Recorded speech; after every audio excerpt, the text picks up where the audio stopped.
Welcome to the Vantage HR Influencers Podcast. This podcast is sponsored by Vantage Circle, the simple and AI-powered rewards and recognition platform for employee engagement. Have you ever heard Simon Sinek's golden words? Leadership is not about being in charge. It's about taking care of those in your charge. These words were relevant then, they are relevant now, and I'm sure they'll be relevant forever. After all, leadership is not about wielding authority, but rather about nurturing and supporting those entrusted to your care. But to embody this philosophy, we must first understand some of the practical leadership insights. We can transform these ideals into tangible actions by exploring actionable strategies and real-world examples. So listeners, welcome to another episode of the Vantage Influencers Podcast. I'm your host, Sanjeevani Saikia. Today, we have Mr. Michael F. Andrew, an esteemed author, speaker, and seasoned leader with a rich background spanning various leadership roles. So let's begin our conversation with him. Hi, Michael. Thank you so much for joining in today's conversation. Before we dive into today's topic, practical leadership insights, I'd love to hear a bit about your professional journey so far. Well, it's my pleasure to be here, Sanjeevani. My professional journey, it's many years. So I'm going to have to condense this very, very quickly. Sure. I have 3 degrees and all business degrees. And I started my career on the corporate ladder, went off the corporate ladder, started my own global consulting firm, which was the most amazing experience in my life because I experienced the greatest success far beyond my expectations, but also the greatest failure. So I experienced both ends. So when after 9/11, major recession occurred and basically lost everything, lost all my business. So I went back on the corporate track, and it landed me in the Middle East where one of my clients was. And I've been a corporate executive of, corporate group vice president for leadership and talent development for a large telecom in the United Arab Emirates. And then from there, I went to Saudi Arabia to work for members of the royal family, a private company owned by members of the royal family, where I was the chief talent officer, member of the executive committee, a board advisor, created the NRC. Committee for the board and wrote the charter for the NRC nominations and remuneration committee. And from there, I took on a senior advisory role for a company in Riyadh, where I'm involved with executive appointments, promoting people to GM or VP levels, mostly internally, sometimes from the outside, helping out with the high potential leadership program, involved with succession management with all of our subsidiaries and internally in corporate. And I led a group of internal coaches, and I do some coaching along the way. One of my clients when I had my business was McKinsey, where I coached a couple hundred McKinsey consultants around the world. Wonderful. Thank you so much for sharing your journey with us. Really inspiring. Thanks a lot, Michael. With your permission, I'd like to delve into today's topic, practical leadership insights. Practical. Good. Great. It should be practical. Thank you. I think you'll agree if I say that in the world of business, it's not just about having a title or a position. It's about what you bring to the table as a leader. It's those standout qualities that really set exceptional leaders apart. Since today we'll be discussing about leadership, it would be great to know from you what key qualities set exceptional leaders apart, and most importantly, how can individuals develop these traits? Oh, that's a great question to start with, Sanjeevani. Thank you. And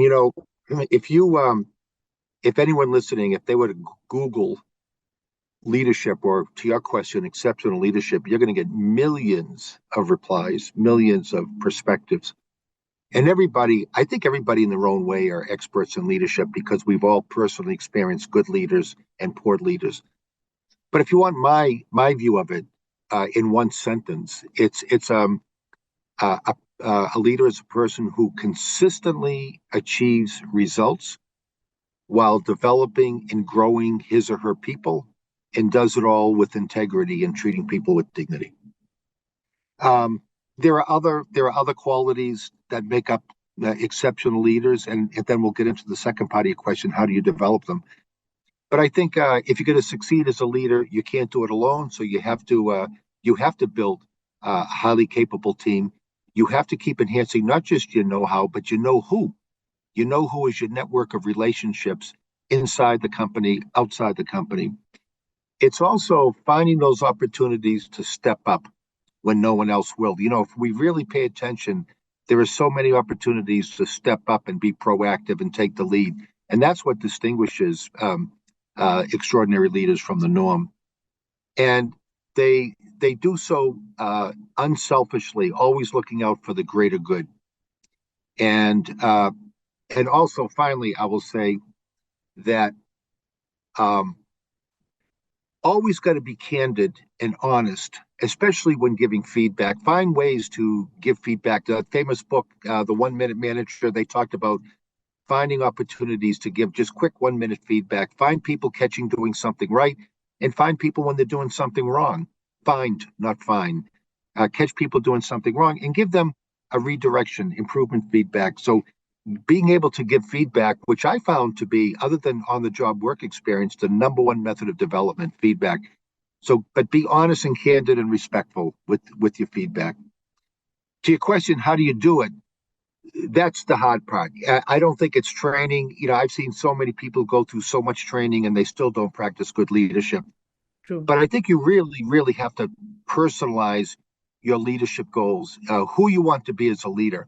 If you want to be a great piano player or a great athlete, you keep focusing on it. You look at the good athletes, you try to copy what they do, or the great musicians, or whatever hobby you have.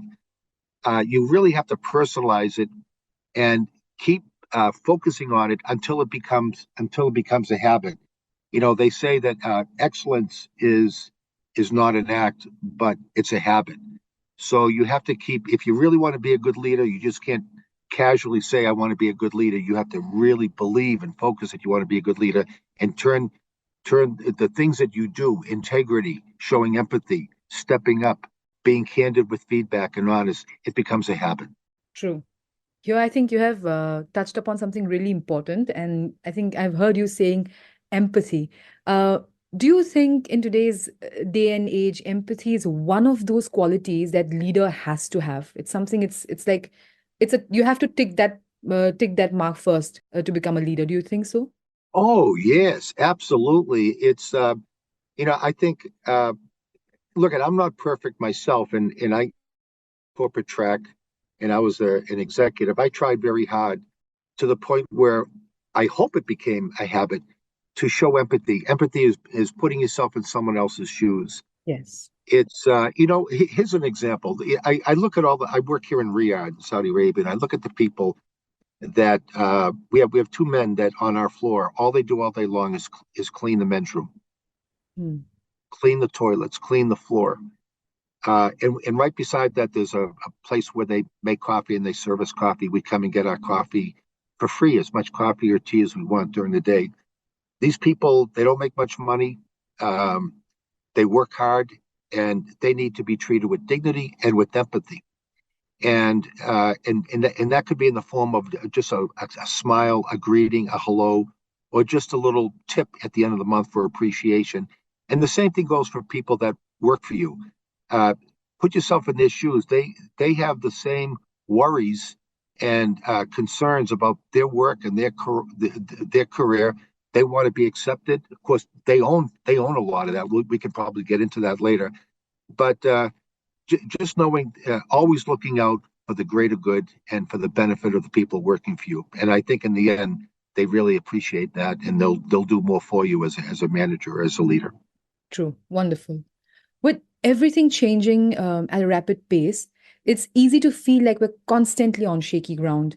But I believe effective leadership becomes crucial during times like these. Because at the end of the day, it's the leader who provides the stability and guidance that the team needs to navigate through uncertainty. So I'm curious to know here, Michael, what leadership approaches have you particularly found to be the most effective for navigating uncertainties? You know something, Sanjibani, how many years have we been hearing that term where things are changing rapidly? We're dealing with uncertainties. I mean, that's been going on my whole career, so it's not anything new the past few years. So I'll tell you what the certainties are, because we talk about uncertainties. The certainties are dealing with the uncertainties every single day on the job, in the company. You know, I'm not expecting leaders to be these great visionaries that they're looking outside and anticipating what the future looks like. Honestly, on a day-to-day basis, that's not what leaders do. We read about that in textbooks. They got to be a visionary. I think that's overrated. People like Stephen Jobs and Bill Gates, Jeff Bezos of Amazon, visionaries, no doubt. Fred Smith, who started Federal Express, FedEx, visionary, but those are few and far between. Um, it's the uncertainties. We deal with uncertainties every single day on the job. We have certain job goals that we have to, or KPIs we call them, or objectives that we have to keep track of. But then unexpected things happen that disrupt our KPIs or our job goals, and we have to deal with them. So I think the uncertain. I think it's if I could summarize it, the uncertainties are what we can expect every day throughout the year in our jobs, and it's the uncertainties that are about our jobs that happen within our company. And I think it's just like in life, from the time we were children, uncertainties happen and things that we didn't expect, and we learn to deal with them. And I think that's what it is. And I think if I had to zoom down and really answer your questions, I would say it's always staying ahead, stay one step ahead of things, even on your job, stay one step ahead, be proactive. Don't always be reactive. Anybody can react and fix things. It's staying ahead and being proactive that I think is the way we deal with day-to-day uncertainties in our job. So if you notice the way I answered that question, I brought it right down to the granular level, the practical level of how it affects us on the job, not about being this grand leader that has these incredible visions for the future. That doesn't work that way. True. The way you have tackled the question is very interesting, I have to say, because uncertainty is the main certainty. You have underscored the main thing here because we've always been uncertain. That's so true. Yes. Yeah. Unexpected things happen in our lives. Unexpected things happen at work. And yet, everything we read in literature, it's about the rapid change and uncertainty. Honestly, it's been like that my whole career. It took me a while to realize that, but It's part of something. Yeah. yeah. Michael, I guess you'll agree with me if I say communication, again, is the cornerstone of effective leadership. I mean, when you think about it, how you communicate, particularly during challenging times, again, can make all the difference. So, how do you recommend leaders communicate authentically and empathetically, especially when things get tough or when there's a big change on the horizon?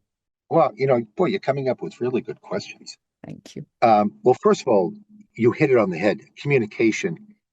If I had to pick the top 2 or 3 management or leadership skills to really distinguish yourself in, communication would be one of them. I think it was Jack Welch from GE in one of his books. He talked about how important it is to communicate and communicate and communicate. And when you feel like you've done communicating, communicate more.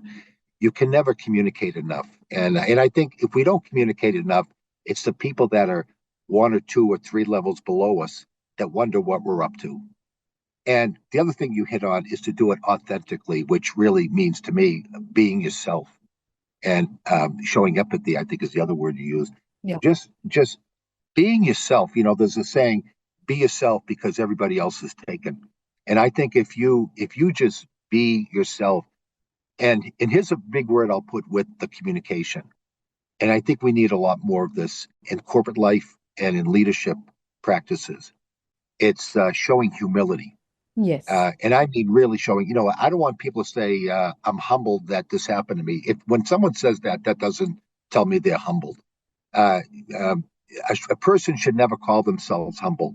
They should just display humility. And we know humility when we see it. So when we communicate, I think it goes hand in hand with demonstrating humility and empathy and being yourself, being authentic. Don't try to communicate like someone that you admire. It won't work. communicate in your own way. And by the way, there's a saying in leadership. I say this a lot to our high potentials. Do you know that every time you speak, you are auditioning for leadership? That's a quote from a former speechwriter for, I think he was a speechwriter for 3 or 4 U.S. presidents. I forget his name. I wish I remembered his name. But he said, every time you speak, you're auditioning for leadership. So keep speak in a way that is authentic, that is true to who you are, not imitating somebody else. You don't have to be this tough, bold person in a corporate world. You can be strong within and demonstrate humility. But yeah, keep communicating as much as you can, because you can never over communicate. Great. Again, is there any particular challenge do you think leaders face while communicating? Any one particular challenge that you think is very apparent? When for leaders to communicate, Yes, while they're communicating, is there something that is very prevalent and something they face regularly? geez, that's an interesting question. I guess the first thing that comes to my mind with that one is communicating difficult news. Yeah. It's easy to communicate good news. That's easy. I remember when I had my own business, and a client would call with good news. You got the contract where we chose you. That's good. That's easy. That's a type of communication that anybody is willing to do. But what was difficult is I had to pull things out of clients when I didn't get the contract, when it was difficult news, and I think that's why we call it work. So I think communicating difficult news that we know is not going to be pleasant, but that's why we call it work. And I think if you really want to be a leader, that's one of the other things. Step up and deliver difficult news. And the philosophy that I've always used when delivering difficult news or communicating difficult news is treat the issue coldly, the person warmly. In other words, be honest and candid and direct, straightforward, and you can do it respectfully. And let me tell you something. Here's the irony, if that's the right word. When we do deliver difficult news, and eventually people see that you are honest and candid and direct, and that you could do it in a respectful manner, and you build your credibility, you build your reputation as a person of integrity. That's so delivering difficult news.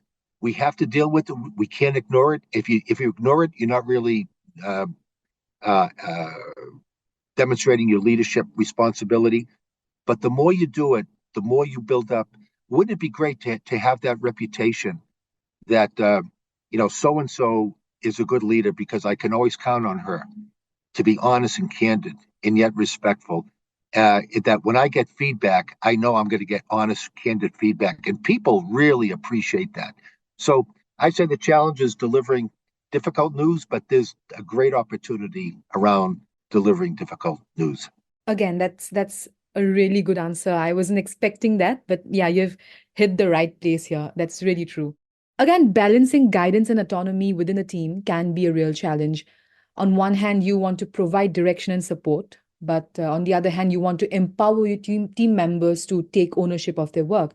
I guess it can be a little tricky, and it requires a deep understanding of the team dynamics and individual strengths. So, according to you, what methods have you found most effective for empowering and developing your team? Well, in my company, we have 7 leadership competencies, and one of them that we pay a lot of attention to, and it's the most challenging, to be honest with you, is talent enablement, enabling your talent, or building capability of the members of your team. And there's you could talk about delegate. Yeah, delegating is very important. You have to know how to effectively delegate, because if you delegate the right way, when you are empowering, and when you're enabling talent, you are empowering. And I think the best way to do that, very simple, the best way to do that is let people fail. I just heard a quote the other day. Someone was quoting a military general that he allowed me to fail, but not be a failure. Just uh, uh, giving. I'll tell you, there's nothing more powerful. I think I mentioned earlier that the number one method of development is on the job, and number two is feedback. And feedback is very, very important. but giving people the opportunity, uh, the autonomy, empowering them, if you want to use that word, enabling them to, and delegating to them a major initiative, a major task. You know, and when you do that, this is where development comes in, because I believe that you know how development happens in my experience. It doesn't happen by taking a training course and then you finish the leadership training course, let's say, and say, okay, I'm going to be a better leader now. I'm ready. It doesn't work that way. To me, development occurs by on the job, achieving results. When you achieve results, then you reflect back and you learn how you develop from achieving that result, the roadblocks, the barriers you went through, and and all the things that you did that enabled you to achieve those results. So, in summary, results first, development second. So results leads to development, not the other way around. And I'll give you one example. I worked for a company one time where the CEO, we had 30,000 people, and the CEO came to me and he said, you know, Mike, I want to find out who the top 100 talent is, about 30,000, the top 100 below the vice president level. And I actually pushed back against it because I said, you know, that's a dangerous thing to do, because once we pick the 100, I'm going to get inundated with people coming in my office and say, what about me? Because I get guaranteed the next 200 and the next 300 are just as good as the first 100. And, but, you know, he was the CEO. I had no choice. So I did it. And in the end, I'm glad I did it, because this is what I found out. We went through a process of identifying the criteria for the top 100 talent. And we got the CEOs of all our subsidiaries involved and their chief HR officers involved. And we filtered down from like 800 people to 500 to 400. We finally got to the top 100. And our job next was to meet with individually with each of the top 100, because primarily we wanted to find out, other than congratulating them, what is it going to take to keep you? What will it take to keep you? Because you're viewed as one of the top 100 talent in the company. What can we do, the company, to keep you? And the answer was amazing, absolutely amazing. And it had nothing to do with money, nothing. Although there were two or three that were vastly underpaid, and we fixed that. But here were the top two answers consistently. One is, keep recognizing my achievements, keep giving me recognition, a pat on the back. What does that cost the company? Zero. And the second thing was, it turned out that each of the top 100, the reason why they were nominated and viewed very highly is because at one time they were delegated a very high visible initiative, and they were responsible for following it through to completion. And they did. And the company never forgot that. And so the second thing that they asked for is to give me more. I would love more opportunity to be given a high visible project or initiative. And what does that cost the company? Nothing. So the irony is, those two things cost the company nothing. And I think it was a great way to go to your question, to balance guidance and autonomy while enabling talent and building capability in the organization. Recognize them and give them more opportunity. That's what they wanted, not about money. Great. With remote works rapidly becoming the norm, it's fundamentally changing how teams collaborate and operate. In fact, the traditional dynamics of face-to-face interactions are being replaced by virtual meetings. And somewhere I believe the role of leadership has become more crucial than ever, if I can say so. Given these shifts, I'm genuinely curious to know what strategies you believe leaders should employ to not just adapt, but thrive in this new era of remote work. Same thing. The same leadership principles remotely, whether you see people face to face. And let me tell you why I say that. You know, there's one part of the equation that we tend to leave out, and that is, people or employees also have a responsibility to be top-notch employees. Okay, so they have a responsibility in a remote environment to stay in touch with their management. Not just I'm working at home today and then they end up not communicating with anybody or with their management. They have a responsibility to manage their manager, to manage the relationship with their manager. So I'm going to put the onus on remote working success on the employee as much as I do the manager. It's not always 100% the manager or the leader. Employees have a responsibility to manage their career, manage their performance, and manage their ability to keep delivering results. There's a saying, keep your boss's boss off your boss's back. So to all the employees out there, we're all employees in a way. Even if you're a CEO, you have a boss, and that's the chairman. We have to always keep communicating with your boss. I worked for a company a number of years ago, a high-tech company, when in the United States, when this is before the era of Zoom and everything else, and we used to have conference calls because we were all over the country. And you know what I noticed? So you could call that we all worked remotely. I had an office at home. And so we communicated often with conference calls, not Zoom calls or WebEx calls or things like that. And you know what I found, Sanjibani, is that if a person prepared for that meeting, even if they just prepared 10 minutes preparing for that meeting, they were most likely 10 minutes more prepared than the next person. So there's opportunities for employee. I want to take a little bit of the load off the manager's back, not that much, but also put equal load on employees. They have the responsibility to make remote working work as much as the manager does. Now, as far as the managers have to hold employees accountable.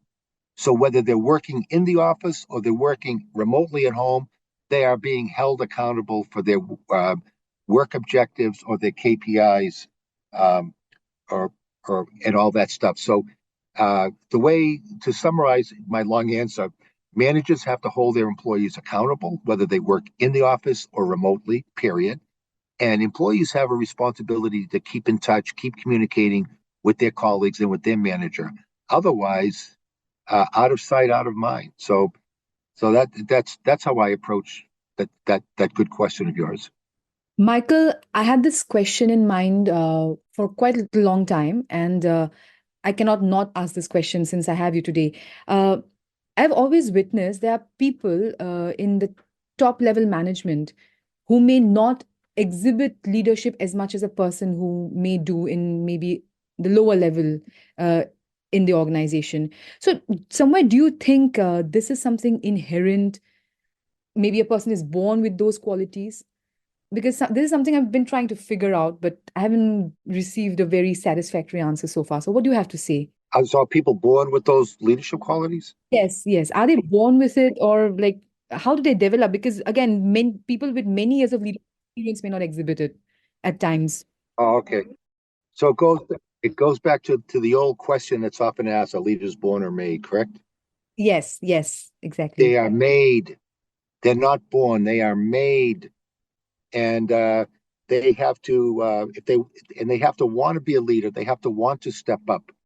Now, some people might be born naturally with the ability to be sociable, the ability to have natural interpersonal skills, and they can still be developed on an ongoing basis. But leaders, 100% are made; they're not born. And one word I hate to use whenever I hear someone describe what makes a leader is the word charisma, because charisma does a big disservice to the leadership field. Now, if you want my definition of charisma, it's someone who's authentic in their own way. And they could be the biggest introvert in the world, but they may demonstrate incredible knowledge, incredible insight, and they may have a great deal of empathy. That, to me, if you want to use charismatic, it's that, not someone who's outgoing and looks like they're all style, not much substance. So, but leaders are definitely made, Sanjibani, although they may have natural personality that allows them to have a higher level of EQ or social ability and interpersonal awareness. But even those can be developed. So they're made, not born. Good question.